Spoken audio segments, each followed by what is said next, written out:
नमस्कार दोस्तों। एक बार महात्मा बुद्ध का पाटलिपुत्र में आगमन हुआ।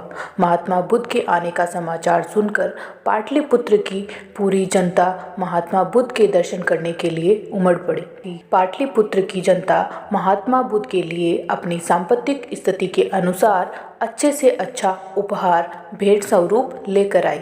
उस समय वहाँ के तत्कालीन राजा बिंबिसार थे। राजा बिंबिसार ने महात्मा बुद्ध को कीमती हीरे, जवाहरात, मोती, रत्न आभूषण आदि पेश किए और महात्मा बुद्ध ने सभी को एक हाथ से छूकर सहर्ष स्वीकार किया। उसके बाद पाटलिपुत्र के अन्य मंत्री, सेठ, साहूकार और आमजन ने महात्मा बुद्ध को एक से बढ़कर एक उपहार पेश किए। महात्मा बुद्ध ने उन्हें भी एक हाथ से छूकर सहर्ष स्वीकार किया। तभी थोड़ी देर में वहाँ पर एक बुढ़िया लाठी के सहारे से चलकर आ रही थी और वो वहाँ पर आकर सबसे पहले महात्मा बुद्ध को प्रणाम करती है। भगवान, मैं बूढ़ी हूँ, इसलिए मुझे आपके दर्शन के लिए आने में देर हो गई और मैं आपके लिए कुछ लेकर आई हूँ।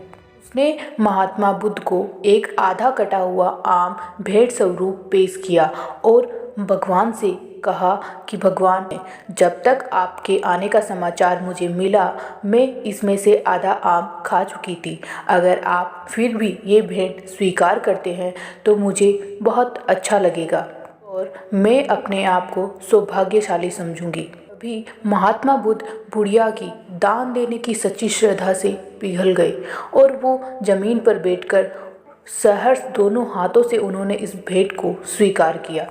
पाटलिपुत्र की सभी जनता वहां पर खड़ी होकर इस दृश्य को देख रही थी और अचंभित भी थी। राजा बिंबिसार ने भगवान बुद्ध से पूछा कि राजा, हमने आपको एक से बढ़कर एक उपहार दिया और सभी को आपने एक हाथ से छूकर सहर्ष स्वीकार किया, लेकिन इस बुढ़िया ने एक आधा और जूठा हुआ फल दिया। उसे आपने दोनों हाथों से और सहर्ष जमीन पर नीचे आकर स्वीकार किया। इसका क्या कारण है? इस उपहार में ऐसा क्या विशेष है जो अन्य कीमती उपहारों में भी नहीं है? अभी महात्मा बुद्ध बिंबिसार से बोले, राजन, आप सभी लोगों ने मुझे एक से बढ़कर कीमती उपहार दिए और अपनी संपत्ति का एक छोटा सा हिस्सा दान स्वरूप मुझे भेंट में दिया, जो आपकी पूरी संपत्ति का एक छोटा सा अंश था। लेकिन इस बुढ़िया ने मुझे अपनी संपत्ति का सब कुछ दान में दे दिया, यानी कि अपने मुंह का निवाला भी मुझे दे दिया। उसके पास संपत्ति के तौर पर सिर्फ वही आम था और उसने वो आम भी मुझे भेंट स्वरूप दे दिया। दान देने का ये भाव आप सभी लोगों के भाव से काफ़ी अलग है। सांसारिक मोह की वस्तुएं मेरे किसी काम की नहीं, लेकिन आपके मान के लिए मैंने उसे सहर्ष स्वीकार किया। एक गरीब स्त्री होने के बाद भी भविष्य की चिंता ना करते हुए उसने अपना सब कुछ मुझे दे दिया। यही इस दान की विशेषता है। दान तो सभी करते हैं। जब आपके पास बहुत सारी संपत्ति है और आप उसका कुछ अंश दान करते हैं, वो दान है। कोई सामान सीमित मात्रा में है, लेकिन फिर भी उसे आप अपने बारे में ना सोचते हुए सामने वाले को दान में दे देते हैं या उसकी मदद के लिए आगे कर देते हैं, तो वही होता है सच्चा और सबसे बड़ा दान।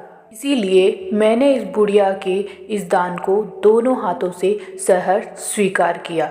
महात्मा बुद्ध के इस उपदेश को सुनकर सभी लोग उनके आगे नतमस्तक हुए और महात्मा बुद्ध से क्षमा भी मांगी और साथ ही भविष्य में दान की श्रद्धा को अपनाने का वचन भी दिया।